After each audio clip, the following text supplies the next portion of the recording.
chukueni vitabu. Zama tunazoishi ni zama za kusoma. Nimepata wazo kwamba kipindi hiki ni kipindi cha mwisho na hatujapata nafasi kwa ajili ya maswali. Kwa hiyo wale wote wenye maswali kwa ajili ya kuokoa muda, pita mbele hapa, shika mic, uliza swali lako. Wote naomba mic ije mbele hapa. Wenye maswali wote pita mbele hapa. Wenye maswali wote pita mbele hapa, ili nisije tukakimbizana afu tukaacha na maswali. Njoo tu mbele hapa, wala msiogope, kwa ajili ya matumizi mazuri ya muda. Basi hawa tutaanzia kushoto kulia. Nani na mic? Haya, nyinyi mjipange hivyo hivyo. Ukimaliza unampa mwenzako. Mimi nishukuru kwa semina hii ambayo Mungu ametujalia na kuileta.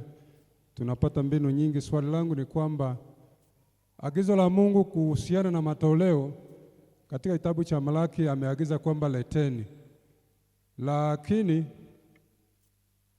kanisa ni kuhusisha katika zile sadaka za mazao au za wanyama. Kanisa limekuwa na mtindo wa kuwatuma mashemasi wakusanye sadaka za mazao. Na tumekabiliana na changamoto kanisani, na hasa pale ambapo muazini inatoa risiti.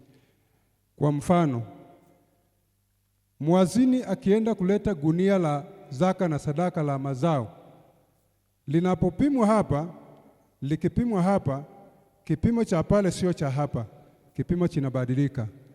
Mtoaji anakuwa na kipimo cha pale, na kipimo kinapokuja hapa, wakati mtoaji anafahamu hata hesabu ya tathmini ya kwamba pale ni shilingi ngapi, kinapokuja hapa kinabadilika, anapelekewa risiti, anakuwa na kigugumizi kwamba masemasi huenda pengine wamenipiga. Sasa tunafanyaje kuwasaidia washiriki?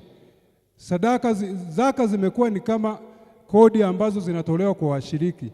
Sadaka za michango unaweza kumtuma shemasi kaenda kuchukua, lakini kwa nini washiriki wenyewe wasifanye mpango kama vile wanavyofanya biashara, akapata faida akaleta zaka, asitafute soko akaenda kuuza yale mazao alete hela kanisani? Asante sana. Unafuata? Nashukuru. Swali langu liko kwenye somo la mama mchungaji ambaye ametufundisha habari ya ile kamati ya wakili au yule mkuu wa wakili anapoandaa jicho la kanisa. Kuna ile formula ya kutoa taarifa kama nilivyomkalili mama mchungaji kwamba taarifa ya jicho la kanisa inatolewa kanisani. Sasa nilikuwa sijaelewa vile ambavyo inatolewa taarifa, inatolewaje? Kwamba humo kanisani muhusika atakuwa anatoa taarifa kwamba fulani kwa mwezi huu au robo hii sadaka yake, zaka na sadaka ametoa hivi, wakati ambapo washiriki wote wanasikia, au ni taarifa kwa namna gani? Pale nilikuwa sijaelewa vizuri. Asante sana. Pastor, mimi binafsi ninashukuru. Kwanza ubarikiwe kwa haya. Asante. Nina maswali A, B, C na D. Lakini moja ilikuwa ni la Madam Vicky. Sasa ninakutusha wewe, maana sasa okay. Alright. Nimeshaelewa. Okay, swali namba 1 ni kwamba ulikuwa umeongelea habari ya utoaji wa zaka na sadaka kwa uaminifu, na hata ukatupa kisa cha mtu mmoja ambaye baada ya kuwa umefundisha somo la uwakili akaelewa zaidi, hata akafikiria kwamba basi ingewezekana kuwafuta watu, kwamba mtu akizembea kutoa zaka na sadaka basi afutwe. Ukamwambia tulia kidogo, sio hivyo. Sasa nikawa na swali kwamba wakati mwingine sisi kama washiriki, pastor, tumekuwa na vinua mgongo. Unakuta mtu anastaafu alafu anapata kinua mgongo milioni 150, milioni 100, lakini hawi mwaminifu kwenye kutoa. Badala yake anachotuletea hapa kanisani 700,000, 400,000, na kanisa linanyamaza, viongozi wananyamaza, hataki kumuona.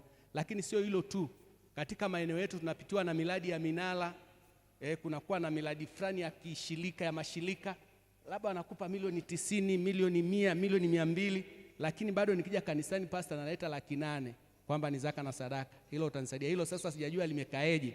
Lakini pia kuna hilo la madam, sasa ndo nakuja kwamba alikuwa ametuelezea namna tunavyopaswa kutoa sadaka kwa unyenyekevu, lakini pia kwa mabahasha na kadhalika. Sasa nikawa na swali lile ya kwamba hapo awali tulikuwa tukitoa sadaka pasta, kwanza tunatoa, alafu habari ya kutoa sadaka ikiisha ndipo tunafumba macho tunaomba. Leo hii tukitoa sadaka tunaomba kwanza ndipo tunatoa sadaka, na zinaenda hivyo. Sijajua mabadiliko haya ni kwa nini, kwamba sijajua. Zamani ni kama ilikuwa ni sheria, sasa sijajua. Leo tunatangulia kuomba, sadaka zikishafikishwa hapo zinawekwa, taratibu nyingine zinaendelea bila kuomba. Hilo nalo kidogo limenisumbua, maana nimekuwa nikiliangalia wakati ninakuwa mtoto mdogo. Lakini pia lingine, pasta, wewe ni katibu wetu wa field, ni mtu mkubwa, maana yake kwamba wewe ni mtendaji mkubwa wa shughuli zote za jimbo letu la Diocese ya Lake Tanganyika Field.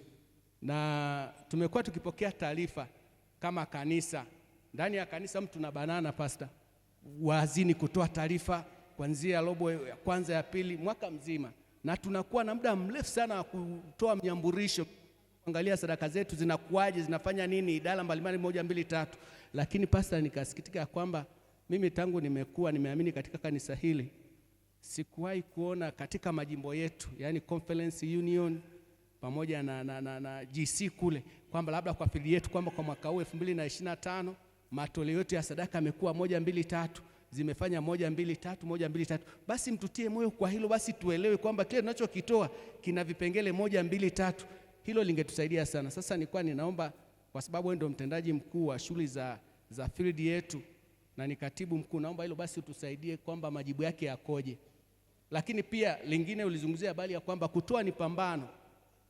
Na kweli ni pambano la uhakika ambalo linataka moyo. Yaani wakati mwingine sisi wakulima unakuta analima, mwaka wao anapopata ameishiwa blanketi, ana kitanda, watoto shule na nini, na hapo zaka inataka atoe. Ni pambano. Wengi ukienda vijijini kwa kweli wanaumia. Na hata ulizungumza kwamba sadaka zetu ziko kwenye msingi ambao ziko katika mikono salama, manake haziibiwi. Na hata ukanigusa kwamba kuiba labda muungane watatu. Lakini pamoja na hayo basi nikaomba kwamba basi mfanye mkakati wa kwamba ili tujue kwamba ziko salama salmini katika majimbo yetu, basi walau mwe mnatupa taarifa, tunapata hata dodoso kidogo, ili basi mtutie moyo, na kwa hatua hiyo basi tujue kile kinachoendelea kwa kile ambacho tunakitoa katika matoleo yetu. Ndio hayo maswali ambayo pastor alikuwa anauliza, binafsi unisaidie. Asante. Habari ya jioni wana mkutano. Napenda niongee maneno mawili atakuwa mashauri kwa ajili ya viongozi wetu na kanisa, lakini mengine nitauliza katibu wetu. Kwa nini masomo ya uwakili yanatoka mara moja kwa mwaka kwa nadra, wakati Mungu amewaagiza mfanye kazi kwa wakati ufao na usiofaa? Na hata leo Mchungaji Rumbe, sijui ni roho wa Mungu ambaye ameingia kwa field yetu au unioni. Nina miaka zaidi ya 20, sijaona msisitizo kama ulivyosisitiza somo la uwakili. Sijui ni muda mdogo au ni watumishi wadogo au ni labda posho ya mafuta haipatikani. Wakati Mungu anaagiza watendakazi waliopita, aliwaambia enendeni mkatoe unabii kulingana jinsi mlivyoagizwa. Sasa katibu, niseme maneno ambayo huwa sipendi kuyaongea, sio mazuri. Masomo ambayo Waadventista wa Sabato hatuyapendi, ukiyaleta unakuta viti vimekaa hivyo hivyo. Somo la uwakili, somo la unabii na somo la kutayarisha njia kwa ajili ya wokovu wetu. Hata kama ungeleta masomo kwamba kabla somo halijaingia kutakuwa na soda, kutakuwa na bisukuti, watu wataviacha, watakimbia. Sasa nisisitize neno hili la uchumi. Mabadiliko ya uchumi yanapotokea duniani, kanisa litafanya nini ili kuwanusuru watu wake? Maana linapotokea na sisi tunalia humo humo, hali ni mbaya nini, wewe pambana na hali yako. Leo shirika la kazi duniani linataja kwamba Afrika litakiwa ndio lilishe dunia na kukomboa dunia kwa rasilimali tulizo nazo. Rasilimali tulizo nazo, je, zinatumika kama Mungu alivyotupatia? Je, kuna watu wachache wanaonufaika na rasilimali hizo, na kanisa linasema nini kuhusu mambo hayo ambayo yanafanyika tofauti na maagizo ya Mungu? Leo kukiweka tu ruzuku kidogo, unakuta serikali inaanza kusema miaka ijao mtajitu. Je, rasilimali Mungu alizotupatia hazitoshi kuweka ruzuku kwa mafuta ambayo yamepanda ili Watanzania na Waafrika tuendelee kuishi? Unakuta mnakuwa na kigugumizi fulani kwamba kanisa letu ni la utuma, tuwezi kutaja mambo yanayohusu nini rasilimali Mungu alizotupatia. Niishie hapo, asante. Bwana Yesu asifiwe. Swali la kwanza, kwa zaka na sadaka ni kama mapacha. Unakuta mtu mwingine anatoa zaka tu. Je, anaruhusiwa kutumia meza ya Bwana ikiwa anatoa zaka tu? Swali la pili, katika kuandaa jicho la kanisa kuna wale ambao wanashiriki darasa la ubatizo lakini kwenye matoleo wanaonekana. Je, wanaingizwa kwenye jicho la kanisa? Kuna kuandaa jicho la kanisa la watoto na jicho la kanisa kubwa. Wengine wapo katikati hapa, wapo kwenye darasa la ubatizo, hawajabatizwa, kwenye kanisa la watoto hawapo. Wanaingizwa kwenye jicho la kanisa?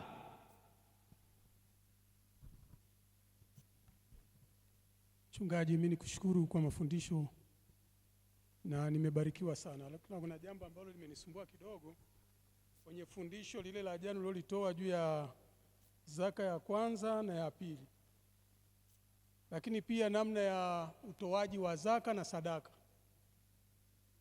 Pale nimejifunza kitu ambacho nilikuwa sijakielewa, lakini wakati mimi naamini na kubatizwa nilikuta mpango wa utoaji kanisa walikuwa wanaita combined budget. Basi mimi nikajifunza hicho na nikaamini hicho na ninashindwa kutoka hapo. Sasa ndio jana wakati tunafundisha hapa na kutoa ule mfano nikasema kumbe mimi inawezekana nimemuibia Mungu sana, kwa sababu nimebaki kwenye combined budget vile vile tu, nimebaki hapo. Sasa ndio nitaka nipate kujua kwamba sasa ambao tulikuta hilo fundisho na tukabaki nalo hivyo, tuko sehemu gani? Tunaweza tukawa niwezi. Lakini swali la pili, nilikuwa najaribu kuangalia kwenye ule utawala wa viongozi, uchaguzi wa viongozi wa uwakili. Kwenye miongozo sijaona mahali pameandikwa mwenyekiti wa uwakili, ila pameandikwa kiongozi wa uwakili. Sasa makanisani nakuta anachaguliwa katibu wa uwakili, wanamchagua na mwenyekiti wa uwakili. Sasa sijajua hili nalo wanalitoa wapi. Haya maswali ni kwanza yako vizuri, yameshiba, na mimi nitayajibu maana na mimi nimeshiba. Haleluya. Ya kwanza ni swala la sadaka ya mazao. Kwa nini yachwe kuuza mazao yake alafu alete pesa kanisani kama mfanyabiashara? Jambo la kwanza katika hili, kama ambavyo tunakubaliana kwamba taratibu la kanisa limewaweka mashemasi kuwa wapokea sadaka, na sadaka ya vitu ni sadaka ambayo tunapaswa kuitoa kama Biblia ilivyoelekeza, na hakuna mahali kwamba sadaka inapokuja kwa mashemasi, ili nataka munielewe vizuri, maana hili swali la kwanza na la pili vimeungana hivyo vipimo. Maana kinacholeta hii kitu kama mtu auze ni kwa sababu ya vipimo vya kanisani inakuwa ni tofauti. Nataka niwaambie hili jambo sio wewe iliyotokea, ilitokea nikiwa mkurugenzi wa wakili. Kuna baba mmoja alitoa ng'ombe wake, alitoa ng'ombe wawili zaka na sadaka. Wale ng'ombe walipopelekwa kwa mashemasi kuuza, wakauza ng'ombe, kila ng'ombe 50,000. Alafu akapelekewa mzee bahasha yake ya 100,000. Yule mzee alikuwa ni jamii ya kifugaji, alipiga yowe. Sasa nataka niwaambie mashemasi mnaoshughulika na sadaka na mambo ya zaka na kuuza vitu, sisi Waadventista wa Sabato, jambo la kwanza, hatufanyi mnada kwenye kuuza sadaka, kwamba sasa huu ni mpunga wa zaka tunaanzia milioni 1. Sadaka zinauzwa kwa bei ya sokoni, na shemasi unapopokea mazao, maana yake kama gunia linauzwa shilingi 200,000, usiuze gunia shilingi 50,000 kwa sababu ni ya sadaka.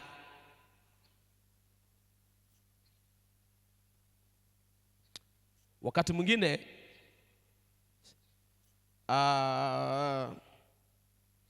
vitu vya Mungu vimekosa sana usimamizi,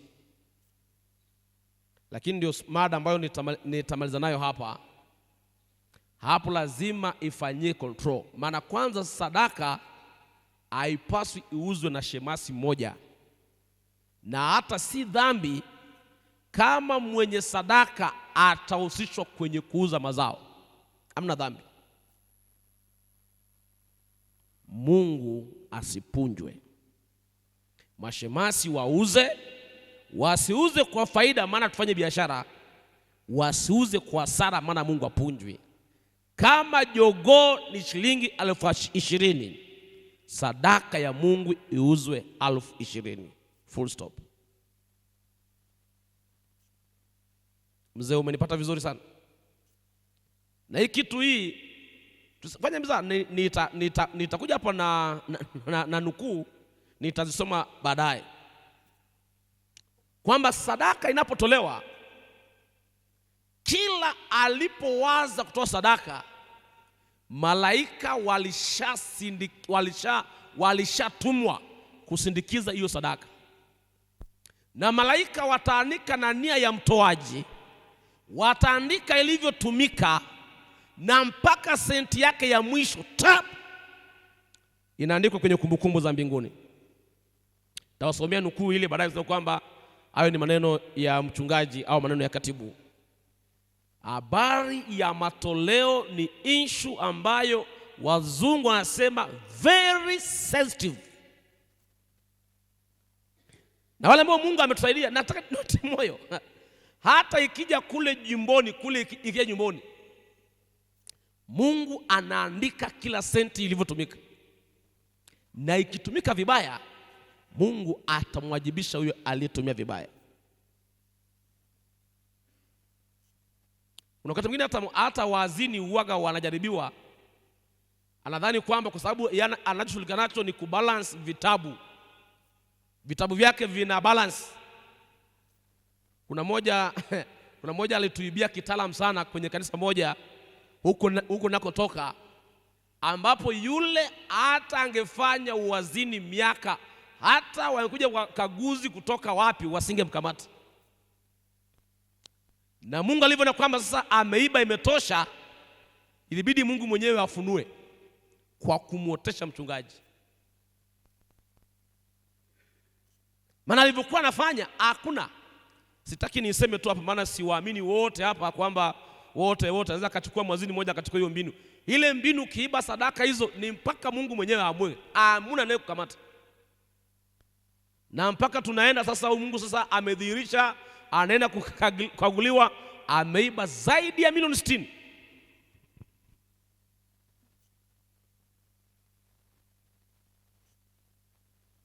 Sasa kesi ikaja, amekuja ameandika na barua, naomba mnisamehe. Sema habari ya zaka na sadaka hakuna anayeweza kusamehe chini ya jua. Hilo ni jambo la mbingu, na mbingu zimeweka namna ya kuzirejesha. Kwa hata wale ambao ni mashemasi, wale ambao ni wazini, sisi ambao Bwana ametupatia vyeo na kusimamia kazi ya Mungu kwenye hili kanisa, cheza na mambo yote, usicheze na habari ya matoleo. Yana ulinzi mkali. Nitawasomea hapa muda si mrefu. Swali la pili limeshaliunganisha hapo. Swali la tatu, jicho la kanisa, taarifa inatolewaje? Mambo ya matoleo. Moja, tunakubaliana kwamba ni siri ya mtu na Mungu wake na viongozi hao ambao Bwana amewapa dhamana. Kwa hiyo taarifa ya uwakili haitasomwa kwamba mwezi huu Kennedy Warumbe ametoa zaka 200,000 alafu na sadaka yake ametoa 50,000. Semeni amina kwa ajili ya Kennedy Warumbe. No. Ila kila mmoja atapewa taarifa yake, ila pamoja na Mungu wake.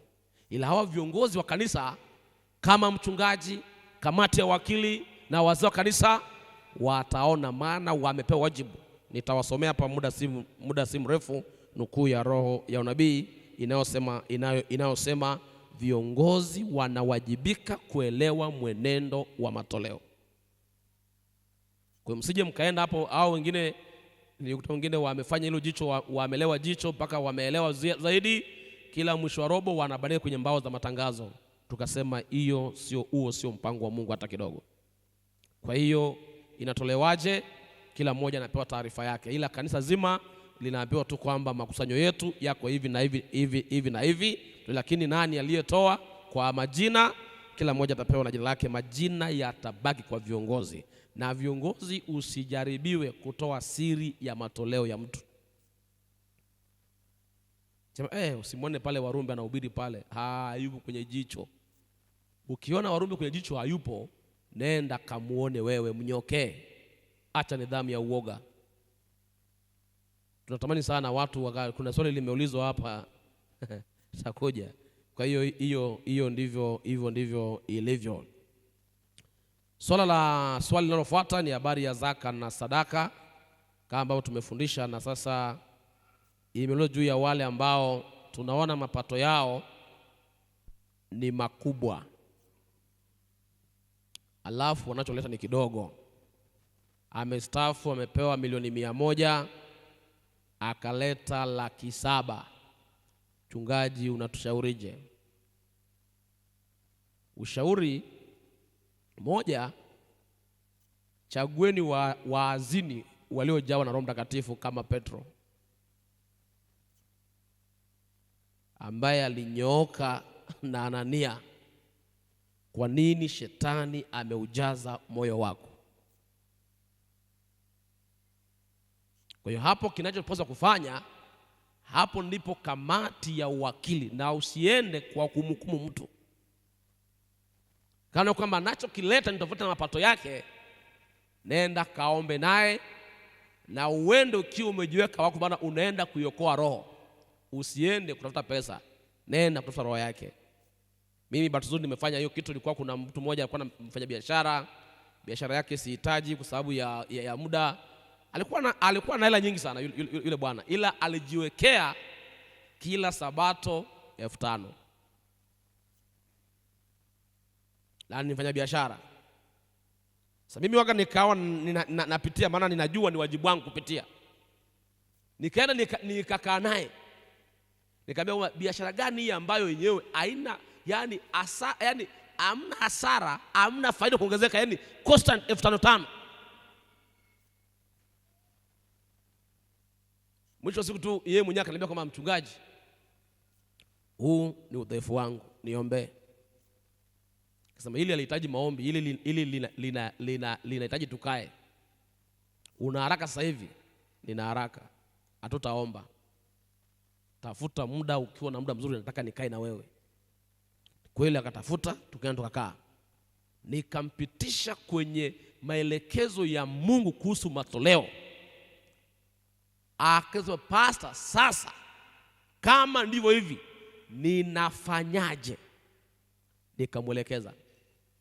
Na Sabato zilizofuata kidogo waazini wamkimbie kwa zaka aliyoleta. Ila sasa nikamshauri, baada ya kuona hela ile ilivyo, nikasema usije ukapeleka kwa mashemasi wakajaribiwa. tukampa akaunti ya kanisa, akaweka kwenye akaunti ya kanisa, akaleta slip. Maana alielewa, akaanza kuleta zaka kwa uaminifu. Kutoka shilingi 5,000 akawa ni mtu ambaye kwa mwezi akicheza vibaya milioni 6, milioni 8. Lakini alikuwa anataka shilingi 5,000. Kuna watu ambao wanaiba zaka kwa sababu hawajapata fursa ya kueleweshwa thamani ya zaka na msimamo wa Mungu kuhusu zaka. Na Mungu ndio maana sijui nisome kabisa, maana sasa zitakuwa nyingi. Hii ngoja niisome kabisa hii. Ngoja niisome. Maana zimeshakuwa nyingi mno mpaka sasa. Mwisho wa siku zitaongezeka na nitasahau kwamba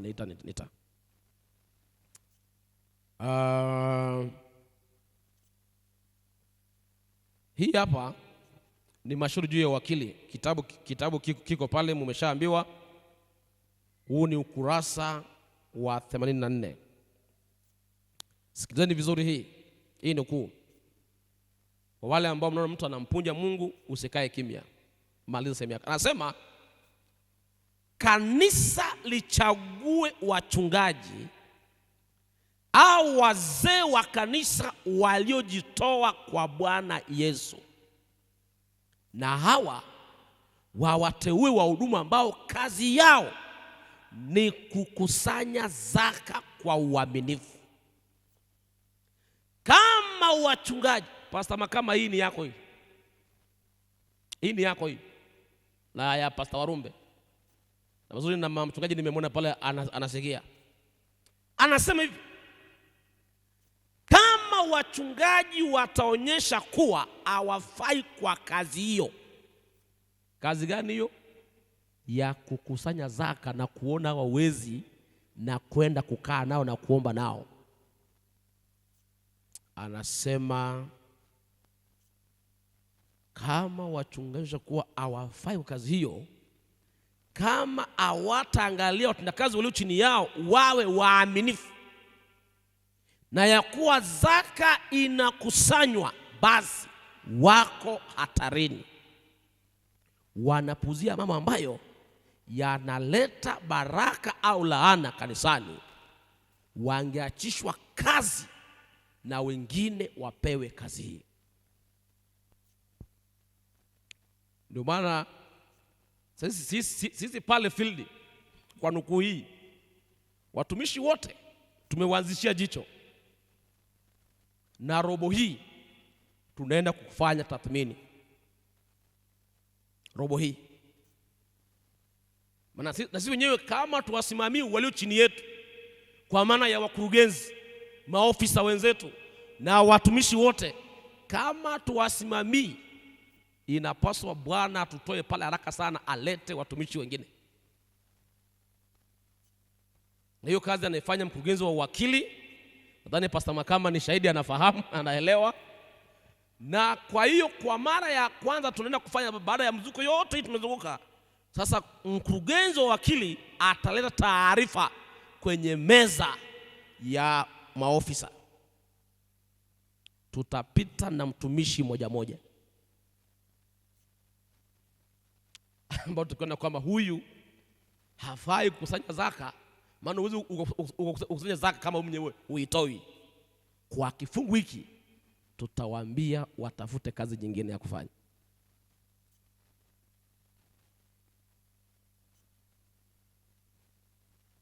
Kwa hiyo viongozi wa kanisa, kwa nuru hii, kuna wazee, hakikisha washiriki mnawaelewa na mnawasaidia kwa upendo, wafike mahali waone kwamba kwa kufanya hivyo. Nitawasomea hiyo nukuu hapa muda si mrefu, kwamba asiyeona wajibu wa kutoa zaka kwa ajili ya wokovu wa watu wengine amedhibitisha hafai kushiriki baraka za mbinguni. Kwa hiyo hilo hatuwezi tukanyamaza. Swali linalofuata, habari ya kuomba kabla au baada ya sadaka. Ipi ambayo ni sahihi? Ukisoma Ministers Handbook imeonesha utaratibu wa ibada. Sema kwamba sasa hivi kuna makanisa ya Wasabato mengi ndani ya kanisa la Sabato. Yaani mambo ya ibada yameboreshwa, yakaboreshwa na unaweza ukasali kwa Sabato ukadhani wewe ni Roman Catholic. Kumbe wewe ni Msabato. Kuna unaweza ukashangaa umepiga magoti, mhubiri amemaliza ombi kwa amemaliza, ile unanyanyuka. Nasikia kumbe wenzako bado wako magotini wanaimba. Inabidi na wewe urudi haraka kana kwamba wewe Msabato. Na ni Msabato. Kwenye mambo ya ibada sasa hivi kwenye ibada sasa kuna wakati mwingine ambao nyimbo zinaimbwa kwanza hapa 7. Sasa hili wa mfumo wa ibada tumeshailiona linahitaji kufanyiwa semina. Labda kwenye mkutano wa walei, kama Mungu akitujalia wazee waliokuwepo, labda tutakuwa lakini tunataka tuanze ratiba ya ibada kama miongozo yetu inavyosema. Hata kama unaiboresha, boresha, lakini baki katika taratibu za ibada. Sasa hivi mzee mnatuchanganya. Paka na walioko wa Sabato mbaya ndio jamaa wako live. Lao unakaa katibu wa jimbo, ombi limepigwa, unajua kama mara baada ya ombi unainuka. Kumbe wenzako ndio hapo kuna sikia maombi. Kwa inabidi uinuke na kamera imeshakuchukua na hao jamaa wa kamera wako wanatamasa sana hivyo vituko. Kwa hiyo wanakupiga picha haraka unaporudi magotini haraka utadhani wewe. Kwa hiyo maana yake ni kwamba kwenye format ya mambo ya ibada pana changamoto. Tutapanyosha pote pakae sawa ili format ya ibada ipo. Ila tu ni watu wakumbushwe warudi. Hata kama wakiboresha waboreshe, lakini warudi kwenye format iliyopo. Kwa hiyo tunaifanya kazi liache. Jambo lingine ni taarifa ya matoleo jimboni. Tangia nimekuwa mtoto Sabato sijapata taarifa. Kwa mfumo wa kanisa letu jinsi linavyoendeshwa, kuna chombo kikubwa cha kwanza kinachoendesha kanisa ni mkutano mkuu wa washiriki unaokaa baada ya miaka 5. Tulifanya huo mkutano mwaka jana tarehe 10 mwezi wa 12 hapa Jangwani. Kwa sababu hatuwezi kukusanya kanisa lote, washiriki wote waje.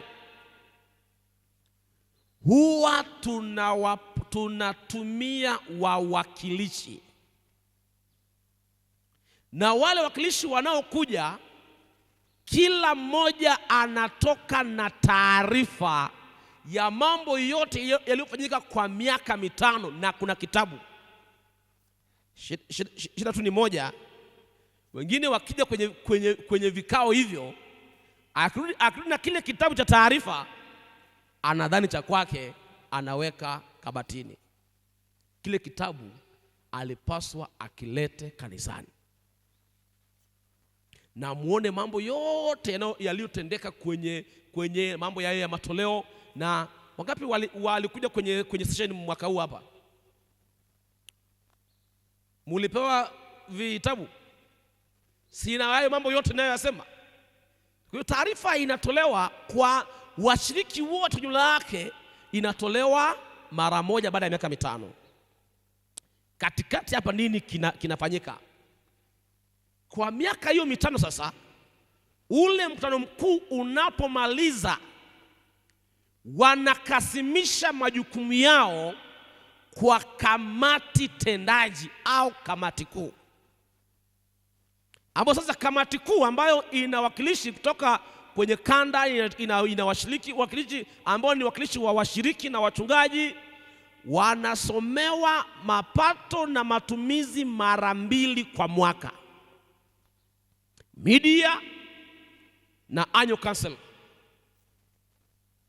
ambao sasa hivi tutakutana kwenye kikao cha kamati ya hapa. Itakuwa ni tarehe 26 mpaka tarehe 27. Tutakuwa ambapo sasa wale wakilishi washiriki wote wanasomewa taarifa yote ya mapato na matumizi, na kama wana maswali wanakuwa huru kuyauliza na tunayajibu. Alafu sasa wakija mwezi wa 12 tunawasomea mapato na matumizi yote ya mwaka mzima. Alafu sasa tunawapatia mapendekezo ya budget ya mwaka unaofuata, na wanaangalia, wanaweza wakasema kwamba hii hapana, hapa punguzeni, hapa ongezeni. Wakishapitisha sasa wanakuja wanatusimamia. Ndivyo kanisa linavyoendeshwa. Kwa taarifa inasoma. Kwa wale ambao mlikuja session na vile vitabu amjavipeleka, vipelekeni makanisani na muvipitie na muvisome, na mshiriki ana maswali ana haki ya kuuliza. Swali linalofuata, changamoto za mambo ya uchumi, kama mtu uchumi wake umeyumba sasa hapa naumwa, mtoto ada na hela ndani ana zaka peke yake. Sasa hapo ni mtu ni maumivu makubwa sana. Nataka niwatie moyo, Mungu anahitaji utiifu kwa maskini na kwa tajiri. Hiyo ngoja nikupe nukuu, maana nilikuwa nimeshaiandaa hapa. Kabla swali lako nilikuwa nimeiandaa hapa, nilikuwa nije kuisoma. Iko hapa, ngoja niisome.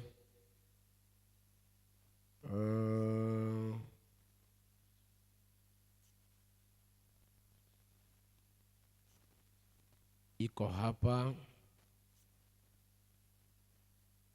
kwenye Shuhuda za Kanisa, gombo la kwanza, Testimony for the Church volume 1, ukurasa 220.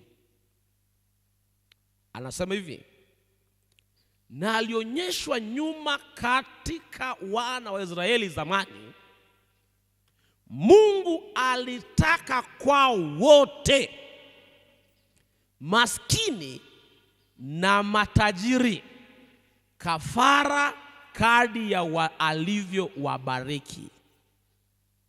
Maskini ya kuachwa eti kwa vile hakuwa na mali kama ndugu zao matajiri. Ndio maana kama unakumbuka hizi sadaka, tajiri ng'ombe,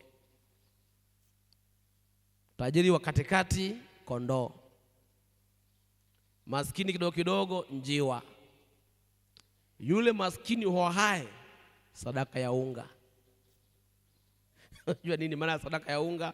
Maana yake ni kwamba kama alikuwa anakula kilo nzima, apunguze ale kidogo, apate sehemu ya unga, atoe sadaka. Maana Mungu anahitaji utiifu kwa watu wote, kwa matajiri na kwa maskini. Hata hivyo nikutie moyo kwamba habari ya matoleo ni kwamba namwamini Mungu au simwamini Mungu basi. Kwa hiyo ninawakumbusha Elia angemhurumia yule mjane wa Sarepta. Maana unajua Elia ameenda kwa yule mjane wa Sarepta, alafu ndo Mungu amemtuma aende kwake. Alafu anafika anasema kwamba sikiliza, mimi hapa nimebakiza sadaka, yani konzi moja ya unga, nataka niende nile nife na mwanangu. Elia akamwambiaje? Nipe mimi kwanza. Kizazi hiki anaonekana tapeli sana. Yaani mimi nataka niende nile nife, alafu wewe unaniambia kwamba mimi kwanza. Na yule mama alitii. Habari ya matoleo sio maskini wala utajiri, ni swala zima la utiifu kwa Mungu. Swali lingine, mabadiliko ya tabia ya nchi. Lini kanisa litakuja na mpango wa kujikomboa kiuchumi, na kanisa linasemaje kwa mambo ya rasilimali? Jambo la kwanza, ili kanisa bwana usicheze nalo. Haya yanayofanyika leo kanisa lishayaona zamani za kale, hata kabla. Ndio maana kanisa likaja na idara ya vijana,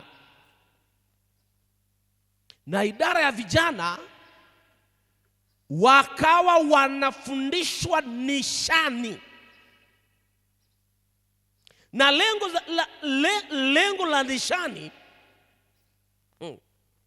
sio kuvaa kifuani hapa pambe ajaza nishani. Zile nishani, lengo la idara ya vijana ni kuwafundisha vijana namna ya kujiajiri. Ndio maana anafundishwa nishani ya ndege, maana yake akafuge kuku.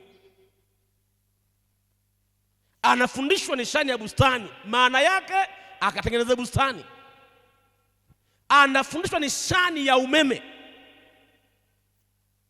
anafundishwa nishani ya magari, anafundishwa nishani ya mambo ya ukapata. Kwa hiyo zile nishani, sababu kwa sasa hivi tu ni kwamba watu wanafanya show off, lakini wameama, lazima warudishwe.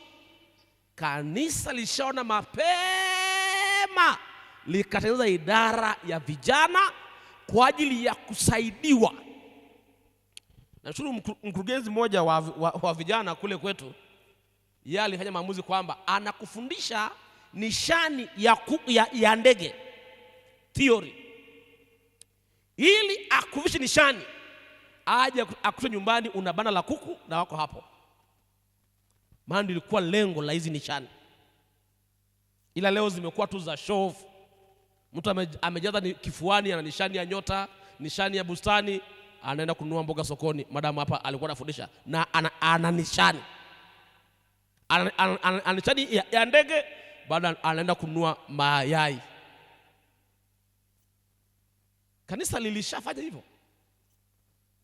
Kanisa lilivyoona kabisa kwamba limeenda sasa, vijana ndio wamechanganyikiwa hapo, yapokuwa nitakiwa hapo tuje turudi, tutakaa na Pastor Kaigiro turudishe maana halisi ya hizi nishani kwa vijana. Bado siku za hapa karibuni, kanisa limeweka chama cha wanataaluma na wajasiriamali.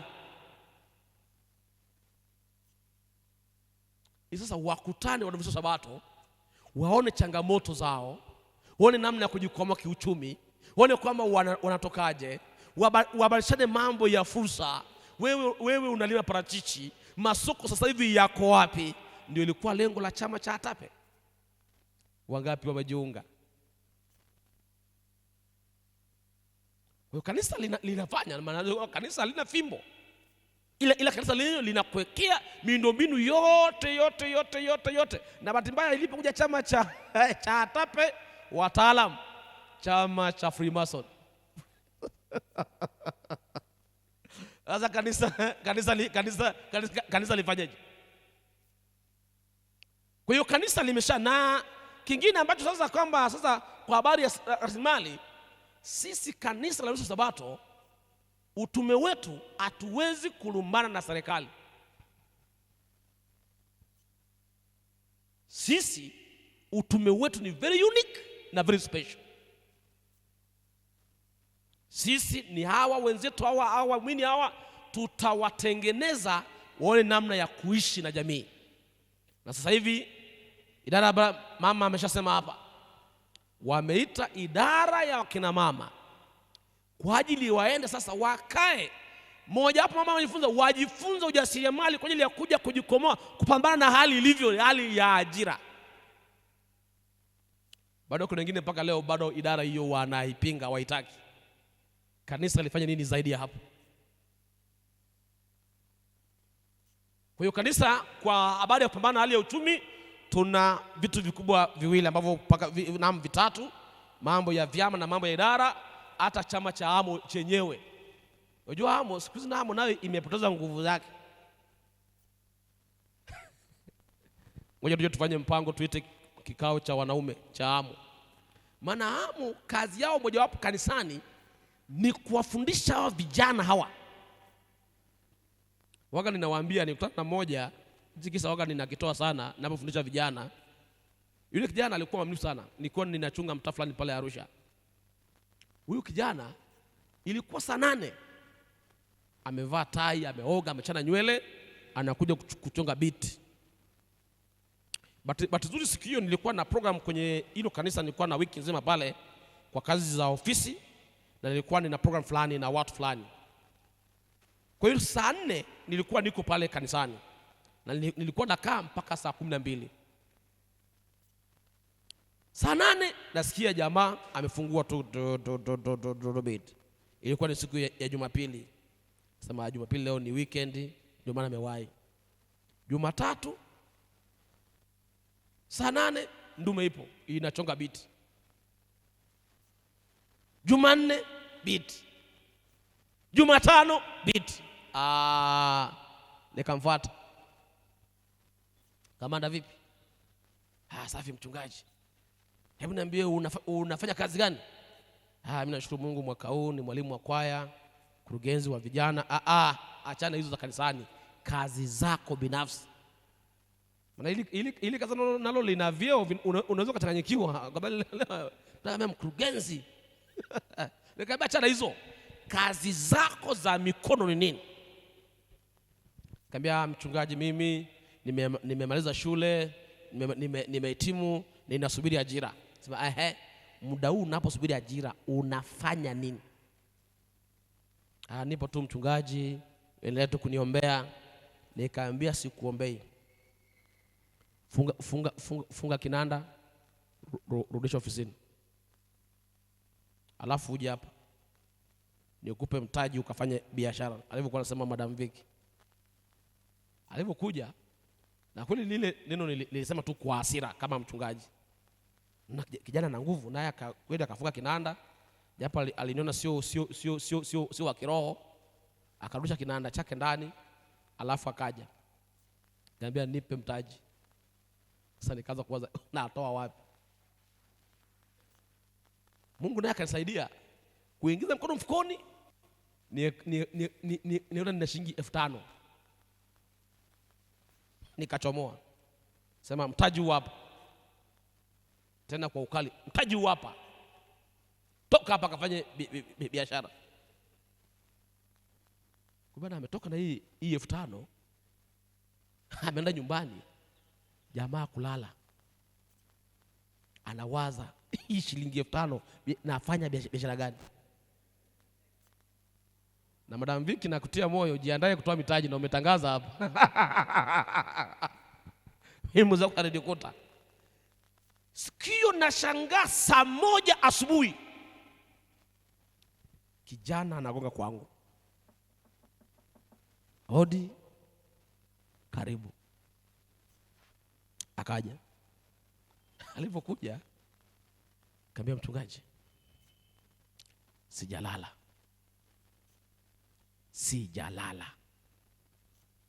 Ile hela hii hapa ninayo.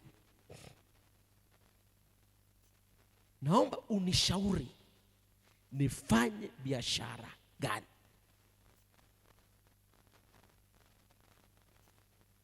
Nikamwambia, na kwa sababu umewahi, hata sijapiga mswaki, hebu kaa hapo ninakuja. Nikaenda chumbani kuomba. Kwa Mungu, nilisema ile neno kwa hasira na kwa jazba, na mimi nilikuwa ninamdhihaki. Sasa mtu amekuwa serious na mimi ni mchungaji. Hebu ingilia kati. Baada ya kuomba kweli nikatoka.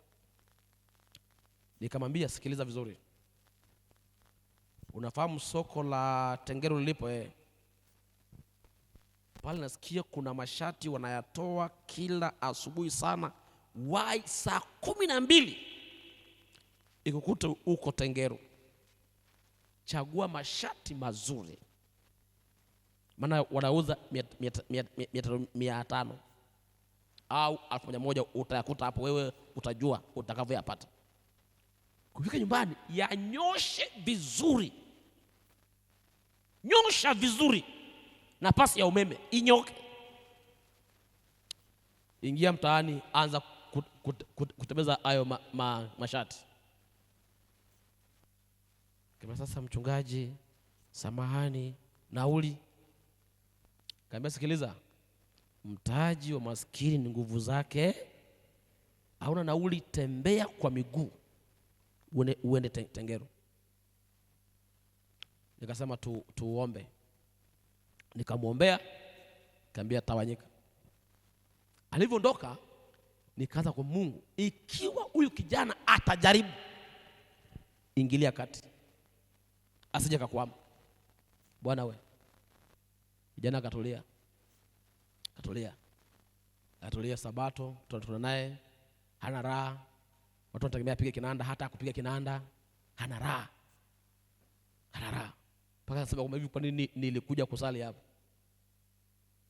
Bahati nzuri lile soko linakaa siku 2 la Tengeru, linakaa Jumatano na Sabato. Sabato hawezi kwenda. Bahati nzuri Jumatano asubuhi alitoa wapi nauli, sikumuuliza, akawahi Tengeru. Na Mungu akafanya muujiza, maana nilikuwa namwombea, akapata mashati 500. Akapata mashati 10. Akaenda akayanyosha kabisa kabla nilivyomwelekeza. Akaingia mtaani. Kufika jioni, mashati 10 yameisha. Ameyauzaje? Alivyonieleza yeye kwamba aliyauzaje, aliuza shati moja shilingi 10,000.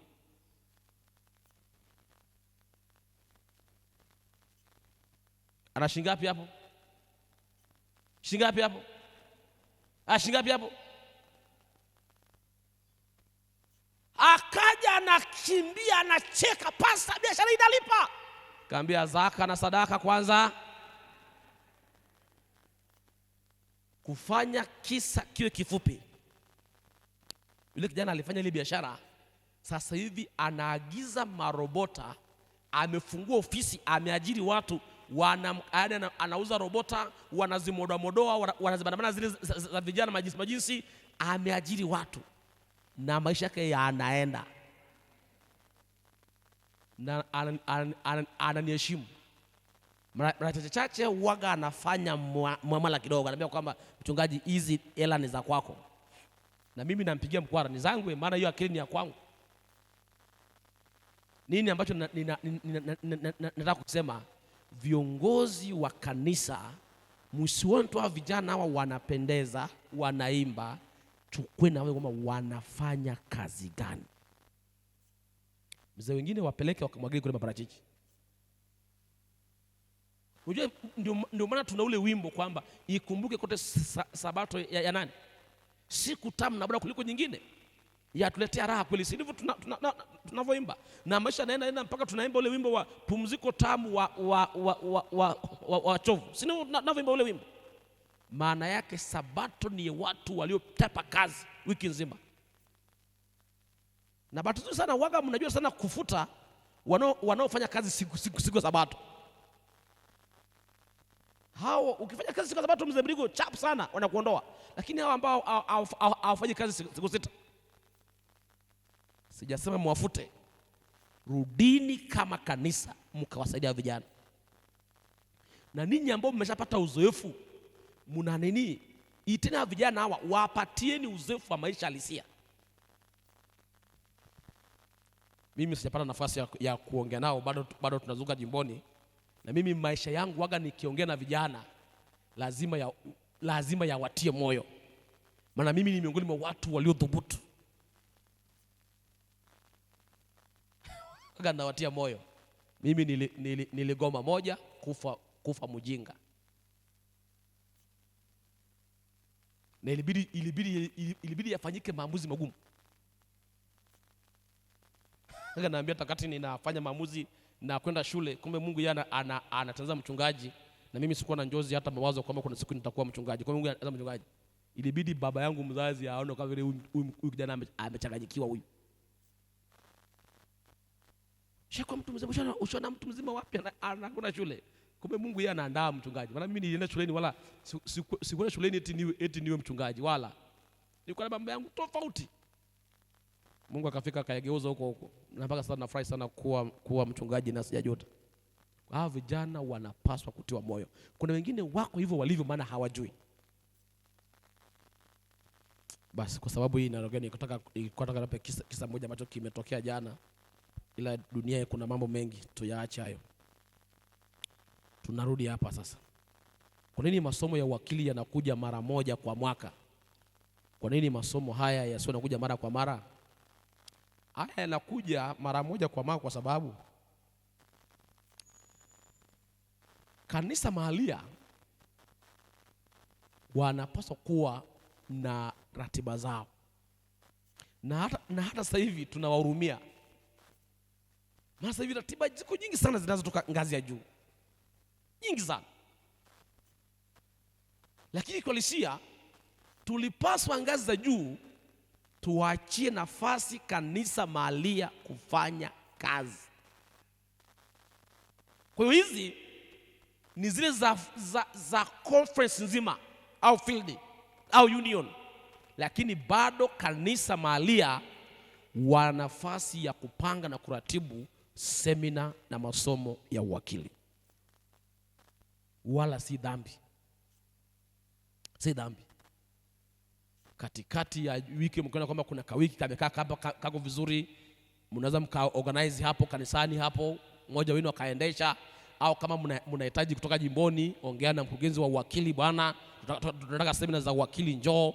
Hata kama ni weekend, hata kama zipo. Kwa hiyo zinapaswa tu zifanyike. Hamna kwamba tukiwakuta mnafanya uwakili bila kutoka union au conference au field mtatambua. Hatuna hiyo. Hizi tu zamani lazima conference. Kama sasa hivi tumefanya hizi siku mbili ambazo hata zenyewe hazitoshi, lakini angalau maisha naenda. Na sisi tutazifanya kadri ambavyo tutaweza, maana ni wajibu wetu kufanya. Swali lingine, zaka na sadaka ni mapacha. Wanaoruhusiwa je, wale ambao wanatoa zaka tu wanaruhusiwa kushiriki meza ya Bwana? Swali lako limenikumbusha shemasi moja niliwahi kuwa naye kwenye kanisa moja nilikuwa nachunga.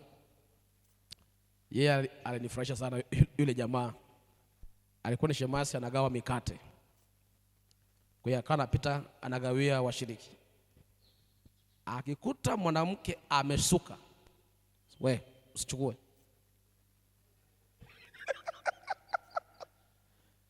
Sasa kaga ile kanisa la mashemasi. Kwa hiyo akagawa akamaliza. Sasa kawaida lazima tujue kwamba wote mmepata, ambao hajapata wanyoshe, wale wa mama wakanyoshe. Akawai pastor, hao wamesuka nywele hao. Kama sasa mzee, sasa huyu nikimtuma awapelekee anaweza siende. Kisa nina mikono ya ushemasi. Nilianza mkono wa ushemasi, nikapewa mikono ya uzee, sasa hivi ni mikono ya uchungaji. Nikachukua mikate kwenda nikaogawe mimi mwenyewe. Ile nimeenda kuwagawia, jamaa alitoka kweli kwa hudumu hapa kama shemasi. Alitoka akachukua vitu vyake vyote na mkate wake akamchukua akaurudisha hapo, akaondoka kanisani. Meza ya Bwana inaandaliwa kwa ajili ya wadhambi wanaomhitaji Mwokozi. Kwa hiyo hii kwamba wanasuwa kula meza ya Bwana, hakuna fundisho linalotuzuia, linalotufundisha kuwazuia watu kula meza ya Bwana. Ndio maana Wakorintho anasema kwamba kila mmoja ajioji mwenye, alafu aule nini. Hiyo iko nje ya kipimo chetu sisi. Sisi tutakufundisha kama tunachokufundisha, lakini kwamba tukufungie kwamba bwana sasa wewe kwanza leo auli meza ya Bwana, hatuna huo mwongozo wala hatuna hilo fundisho. Watu wale ambao wanaingizwa kwenye jicho la kanisa, watu gani? Washiriki wa shule ya Sabato na washiriki wanaoshiriki ibada hapa wanaingizwa kwenye jicho la kanisa. Washiriki wa shule ya Sabato na washiriki wanaoabudu mahali hapa wanaingizwa. Wale ambao hawajabatizwa, wale ambao wamekwisha kubatizwa waingizwe, lakini watiwe moyo, walete ushirika. Swali la mwisho linahusiana na habari ya matoleo ya combined budget. Ndio nilivyofundishwa, na sasa nimefundishwa kama vile mimi nimeshamwibia Mungu. Hujamwibia Mungu. Maana tunasema kabisa kwamba matoleo ya combined budget ndio kanisa linatembea nayo mpaka sasa.